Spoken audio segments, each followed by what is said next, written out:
ये मेरी गाड़ी है जो कि 2020 में खरीदी हुई है। आरटीओ ने ब्लैक लिस्ट कर दी है। ऑफिस में कम से कम 10-12 चक्कर लगा चुका हूँ। इनके क्लर्क बोल देते हैं ये गाड़ी BS4 है, इस चक्कर में गाड़ी ब्लैक लिस्ट करी हुई है। इतना परेशान करते हैं, कोई ढंग से बात नहीं करता। आज तेरा काम हो जाएगा, कल हो जाएगा, मेरे हिसाब से बात हो गई है।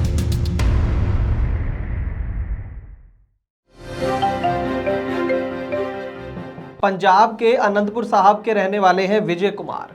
ये ड्राइवर कम ओनर है, चालक और मालिक। और 2020 में इन्होंने एक गाड़ी खरीदी थी जो कि बिल्कुल ठीक ठाक चल रही थी, फाइनेंस करवाया, किस्तें टाइम टू टाइम दे रहे हैं, कोई दिक्कत नहीं है। और सडनली नवंबर 2022 में, लगभग 2-3 महीने पहले, ये किसी काम के लिए आरटीओ दफ्तर गए तो इनको वहां जाकर पता चला कि इनकी गाड़ी ब्लैक लिस्ट हो चुकी है। पहले तो लगा कि शायद कोई पुराना चालान वगैरह होगा, लेकिन जब ध्यान से देखा तो जो रीज़न वहाँ पर लिखा था, ब्लैक लिस्ट का कारण जो लिखा था वो ये था कि violation of supreme court guidelines, incomplete forms, documents as per acts and rules and manipulation in data. तो पहले तो ये जो लाइन है, लैंग्वेज है, वो वैसे ही आम बंदे को समझ में नहीं आई। एक बात ज़रूर सामने आई कि सुप्रीम कोर्ट गाइडलाइन का कोई चक्कर हो गया है, लेकिन उसके बाद भी जो गाड़ी मालिक थे और वो आरटीओ दफ्तर जाते रहे, लेकिन किसी ने कोई उनका कहना है कि मुझे ढंग से कारण नहीं बताया। नवंबर की ये बात है और अब हम जनवरी ख़त्म होने वाला है। और मैं वहाँ पर जाता था, मुझे कह देते थे कि आपकी गाड़ी BS4 है। तो मैं पूछता था कि BS4 होना कोई गुनाह है क्या? BS4 तो बहुत गाड़ियाँ चल रही हैं, इसमें क्या दिक्कत है? तो कह रहे कोई बात ही नहीं मेरी सुनता था, ना किसी ने मुझे बैठकर ये बात समझाई कि ये गलती हो गई और कैसे ये सुधरेगी। तो इसके बाद इन्होंने ट्रांसपोर्ट टीवी की टीम को फ़ोन किया। उसके बाद हमारी टीम ने रिसर्च करी, क्या बड़ी बात इसमें से निकल कर आई, कौन सी ऐसी सुप्रीम कोर्ट की गाइडलाइन है जो विजय कुमार की गाड़ी ने जिसको वायलेट कर दिया और जिस वजह से उनकी गाड़ी जो है वो परमानेंटली एक तरीके से ब्लैक लिस्ट हो गई है। कहां पर गलती हो गई विजय कुमार से? क्या कोई बड़ी साजिश हो गई है विजय कुमार के खिलाफ? क्या ये गाड़ी दोबारा कभी चल पाएगी, नहीं चल पाएगी? आपके लिए भी ये मसला जो है ये जानना बेहद ज़रूरी है, क्योंकि इसमें सिर्फ ट्रक नहीं और भी कई तरह की गाड़ियां जो हैं वो इस तरीके से ब्लैक लिस्ट हो रही हैं परमानेंट तौर पर। जी हाँ, इसका कुछ ऐसा नहीं है कि चालान भरकर ये गाड़ियां ब्लैक लिस्ट से हट जाएंगी। जी नहीं, ऐसा कुछ नहीं है। तो क्या है ये पूरा माजरा, बताऊंगा पूरी तफसील के साथ एक छोटे से ब्रेक के बाद। दोस्तों, मैं जानता हूं कि ट्रांसपोर्ट के कारोबार में ढेरों चिंताएं हैं, लेकिन अब कम से कम अपनी गाड़ी के बीमे की चिंता छोड़ दें। प्रीमियम आपको सबसे कम मिलेगा, पॉलिसी में किसी तरह की कोई कमी नहीं होगी और क्लेम हॉटलाइन की सुविधा 24 घंटे मिलेगी। बस गाड़ी की आरसी और पुरानी बीमा कॉपी ट्रांसपोर्ट मॉल ऐप में डालें या 90-831-90-831 पर व्हाट्सएप कर दें, तो गाड़ी का बीमा सिर्फ और सिर्फ ट्रांसपोर्ट मॉल से।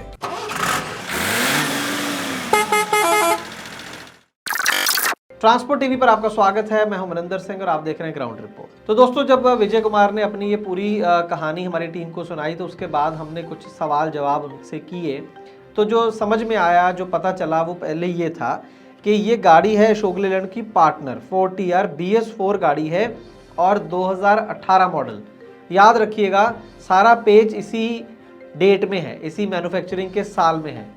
तो यहाँ पर जो उन्होंने बताया हमें पहले, जो अशोक लेलैंड जो उनकी आरसी पर है वो मैन्युफैक्चरिंग डेट अशोक लेलैंड 2018। और इनसे हमने पूछा कि इसका मार्केट प्राइस क्या था जब आपने गाड़ी खरीदी, तो उन्होंने बताया कि 11 लाख रुपए। इन्होंने गाड़ी खरीदी है 2020 में, 28 अगस्त 2020 में, और इनको ये गाड़ी मिली 6.5 लाख में। 2018 मॉडल इनको कह के गाड़ी बेची और 11 लाख की गाड़ी थी, 6.5 लाख में इनको मिली अगस्त 2020 में। कोई दिक्कत नहीं लगी और हैरानी की बात इनका कहना ये था कि गाड़ी बिल्कुल ब्रांड न्यू थी। उसके जो एंगल उंगल लग के जो थोड़ा बॉडी पे काम कराया जाता है लोड की गाड़ियों पे, वो भी नहीं करवाया हुआ था। जैसे एजेंसी से गाड़ी निकली होती है इस तरीके से नई गाड़ी पड़ी थी। वहीं पर हमारी टीम का माथा ठनका के 2018 में गाड़ी खरीदी है बंदे ने, पुराने ने, 2020 के अगस्त में बेच रहा है, 2 साल का समय हो गया, और उसके ऊपर किसी तरीके की जो नॉर्मल मॉडिफिकेशन गाड़ी पे कराई जाती है कोई मॉडिफिकेशन नहीं हुई थी। बिल्कुल ये कह रहे हैं कि ब्रांड न्यू जैसी गाड़ी मुझे मिल रही है 6.5 लाख रुपए। तो कौन जल्दी जल्दी मना कर देगा कि नहीं मैं गाड़ी खरीदूंगा? बंदा कहता है ये तो पैसे मुझे अच्छे खासे बच गए और बिल्कुल नई गाड़ी मिल गई, सिर्फ मॉडल 2 साल पुराना है। तो इन्होंने ये सोचकर ये गाड़ी ले ली। लेकिन हमें इनकी बात जब ये सुनी तो हमारे दिमाग में कुछ और आया, क्योंकि हाल ही में एक पंजाब के अंदर न्यूज़ आई थी। वो खबर ये थी कि पंजाब सरकार ने हाल ही में ये बयान दिया था कि सुप्रीम कोर्ट की एक गाइडलाइंस है, उसके मुताबिक हम 5000 से ज़्यादा 5706 टू बी प्रिसाइज इतनी गाड़ियाँ BS4 की हम जो है वो ब्लैक लिस्ट कर रहे हैं परमानेंटली। वो इसलिए क्योंकि आपको याद होगा कि 1 अप्रैल 2020 से इंडिया के अंदर BS6 लागू हो गया था और सुप्रीम कोर्ट की गाइडलाइन थी उस टाइम कि 31 मार्च 2020 के बाद कोई भी गाड़ी जो है BS4 वो रजिस्टर नहीं हो सकती। लेकिन कंपनियों ने अपना माल निकालने के चक्कर में, डीलरों ने अपना माल निकालने के चक्कर में गाड़ियां जो थी वो निकाल दी थी और उनकी रजिस्ट्रेशन भी हो गई थी बहुत सारे अफसरों की मिलीभगत के साथ। कम रेटों में निकाल दी, लेने वाले को ये लालच हो गया कि चलो सस्ती मिल गई, उन्होंने अपना स्टॉक जो था वो निकाल दिया, अपना जो करोड़ों रुपए का उनका नुकसान होना था वो बच गया। लेकिन अब उसके लपेटे में जो अल्टीमेटली आ रहे हैं वो हैं गाड़ी मालिक, क्योंकि कंपनियों का तो मुझे नहीं कोई अंदाजा कि उनको कोई बहुत बड़ा जुर्माना हो गया हो करोड़ों रुपए का, ऐसा कुछ सामने नहीं आया है। लेकिन ये पंजाब के अंदर 5706 गाड़ियां जो हैं वो ब्लैक लिस्ट कर दी गई हैं। और जब ये केस हमारे सामने आया तो हमारा माथा ठनका कि क्या ये वही केस तो नहीं। और जब हमने वो लिस्ट निकाली पंजाब गवर्नमेंट की वेबसाइट से, वो जो लिस्ट है वो इस वीडियो की डिस्क्रिप्शन में भी हम आपको दे रहे हैं, उसमें तमाम गाड़ियों के नंबर हैं। ये जो 5706 गाड़ियाँ, कौन कौन सी गाड़ियाँ जो हैं उनको ब्लैक लिस्ट किया गया वो सारी लिस्ट है। उसमें से इनकी गाड़ी जो विजय कुमार की गाड़ी है वो भी बीच में शामिल थी। तो हमने वहाँ से चेक करके इनको बताया, जो बात इनको RTO स्टाफ को बतानी चाहिए थी वो चीज़ हमारी टीम ने इनको बताई कि सर ये हो गया आपके साथ, तो ये फ्रॉड में आपकी गाड़ी तो ब्लैक लिस्ट हुई है, ये तो गड़बड़ हुई है। तो इन्होंने कहा कि मेरी गाड़ी तो 2018 मॉडल है, 2018 में तो BS4 गाड़ी जो थी वो रजिस्टर कर सकते थे ना। जब पहली बार नई गाड़ी की बात हो रही है, BS4 तो आज भी अगर आप किसी से खरीद लेंगे तो आप ट्रांसफ़र करा सकते हो, लेकिन फर्स्ट रजिस्ट्रेशन की बात हो रही है। तो उन्होंने कहा कि मेरी तो 2018 मॉडल है। यहीं पर हम भी, हमारी टीम भी, ये हो गया कि यार ये क्या हो रहा है। ये सवाल बिल्कुल जायज़ था और इसी चीज़ ने हमें भी हैरान परेशान किया थोड़ी देर के लिए। उसके बाद हमने एक सवाल इनसे पूछा, विजय कुमार से, कि आप ये बताओ जब आपने गाड़ी खरीदी उस टाइम वो कितनी चली हुई थी। तो उन्होंने कहा कि उस टाइम ये गाड़ी सिर्फ 9000 किलोमीटर चली थी। तो बस वहीं से हमें ये पूरी बात समझ में आनी शुरू हुई कि पहले तो ये दिमाग लगाना चाहिए कि 2018 से 2020 तक सिर्फ 9000 कैसे चली। तो उन्होंने कहा कि जी ये किसी ने 2018 में गाड़ी ली थी, जो उसको ब्रोकर ने, एजेंट ने बीच में कहानी सुनाई थी, वही कहानी विजय ने हमें सुनाई। वो ये थी कि किसी ने ये गाड़ी 2018 में खरीदी थी, एप्पल का सीज़न लगाया, तब ये 8-9 हज़ार किलोमीटर चली, उसके बाद वो किस्तें नहीं भर पाया, तो फाइनेंस कंपनी ने गाड़ी पकड़कर जो थी वो ऑक्शन कर दी। उसके बाद किसी और ने खरीद ली, उसके बाद ये कुलदीप सिंह ने खरीदी, सोलन डिस्ट्रिक्ट का रहने वाला है, और उससे ये विजय कुमार ने ये गाड़ी खरीद ली, ये कहानी बताई गई। और पहली बार जो है वो कुलदीप सिंह ने इसको रजिस्टर कराया था। उसके बाद अब ये विजय जो है वो टेक्निकली दूसरा ओनर बना। तो हमने उनसे पूछा कि आपको इतना सा दिमाग लगाना चाहिए, पहली बात ये कि पूरा सीज़न ट्रक का लग गया बिना रजिस्ट्रेशन कराए, ये बात हजम नहीं हो रही है ना। 2-3 सवाल यहाँ पर खड़े होते हैं।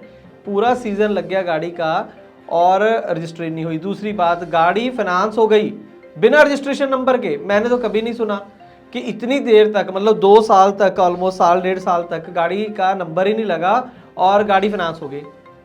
उसके बाद वो गाड़ी बिक भी जाती है और बिकने का कोई सबूत, मतलब कि ऑक्शन, हमने जब ब्रोकर से बात करी है, जो सोहन सिंह है बद्दी का कोई बंदा इसमें, उससे हमारी टीम ने पूछा कि कौन सी वो फाइनेंस कंपनी थी जिससे ये ऑक्शन हुई थी, तो वो जवाब नहीं दे पाया।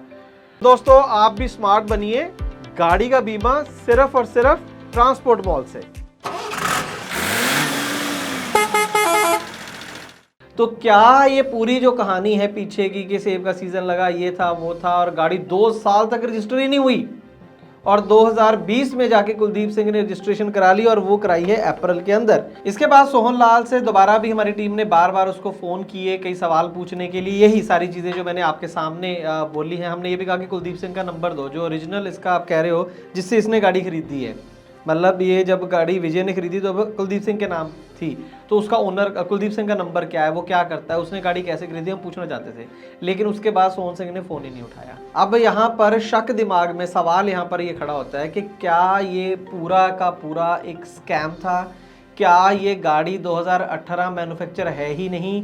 क्या ये गाड़ी जो है पूरी जो कहानी थी कि सेब का सीज़न लगाया, ये करा, उसके बाद ऑक्शन हुई, ये सब झूठ था?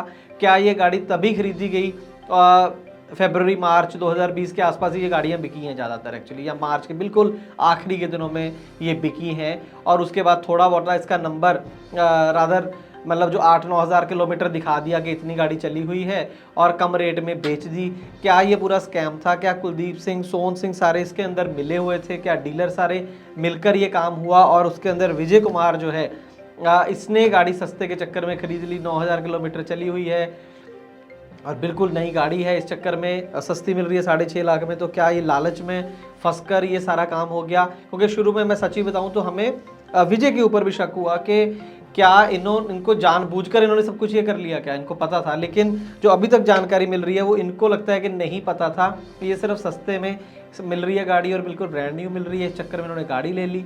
अब इस थोड़े से जो लालच कह सकते हैं कि जो आ जाता है मन में, तो उसका अब खमियाजा जो है वो बहुत भारी विजय कुमार को पड़ रहा है, क्योंकि गाड़ी ब्लैकलिस्ट हो चुकी है, नेशनल परमिट भी अब इनका जल्दी ख़त्म होने वाला है, तो गाड़ी अब चल नहीं पाएगी, लोन अभी पेंडिंग खड़ा है गाड़ी के ऊपर, और एक ही गाड़ी है इनके पास, तो रोज़ी रोटी कैसे चलेगी? बहुत बड़ा इनका एक तरीके से नुकसान हो गया, और इसके अंदर कोई रास्ता समझ में नहीं आ रहा कि हम भी कुछ सजेस्ट कर पाएँ, क्योंकि सुप्रीम कोर्ट की गाइडलाइंस हैं, इसके अंदर कोई कुछ भी इसके अंदर करना मुश्किल है। एक ही चीज़ हो सकती है कि ये उनके ऊपर 420 का केस करें, सोहन सिंह या जो पुराना कुलदीप सिंह है जो मालिक था उसके ऊपर, लेकिन कोर्ट कचहरी और उसमें से क्या निकलेगा बहुत मुश्किल है कहना।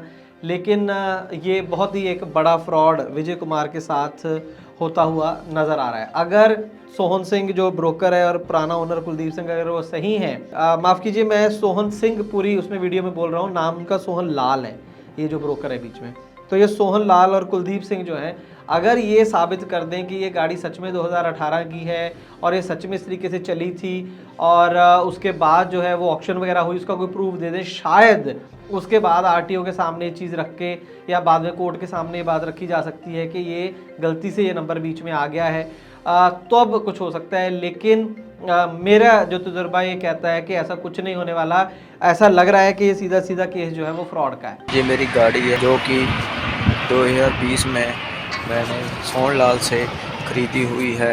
अब ये गाड़ी 2020-21 से मेरे पास चल रही है, इसकी मैंने पासिंग भी करवाई है, 2 साल का परमिट डाला हुआ है। अब आरटीओ मोहाली ने 7 नवंबर को ये गाड़ी ब्लैक लिस्ट कर दी है, जो इसका ये 84 नंबर है। 7 नवंबर को ये गाड़ी आरटीओ मोहाली ने ब्लैक लिस्ट कर दी है। इसके बारे मैंने आरटीओ दफ्तर मोहाली में कम से कम 10 गेड़े मारे हैं और हेड ऑफिस चंडीगढ़ भी गया हूँ। इसके बारे कोई बात नहीं ढंग से करता, मैं बहुत ज़्यादा परेशान हूँ। इस गाड़ी पर 3,15,000 का लोन बाकी है, 4 लाख का लोन मैंने उतार दिया है। इसके चक्कर में मैं बहुत ज़्यादा परेशान हूँ। ये 2 साल से गाड़ी मेरे पास चल रही है, 2 साल की किस्तें मैंने दी है, इसकी किस्त 16,541 रुपये मैंने दी है। इसके बारे आरटीओ मोहाली कोई संज्ञान नहीं ले रहा, मैं बहुत ज़्यादा परेशान हूँ। बस दोस्तों, अंत में मैं यही कहूँगा कि जैसे बहुत सारे केसेस हमने पहले देखे हैं कि कोई गाड़ी लीज पर लेने आ गया, मैं आपको 1 लाख रुपये महीना किराया दूंगा, 1.5 लाख रुपये महीना किराया दूंगा, उस तरीके से लोग फंस जाते हैं, उसमें फ्रॉड होता है।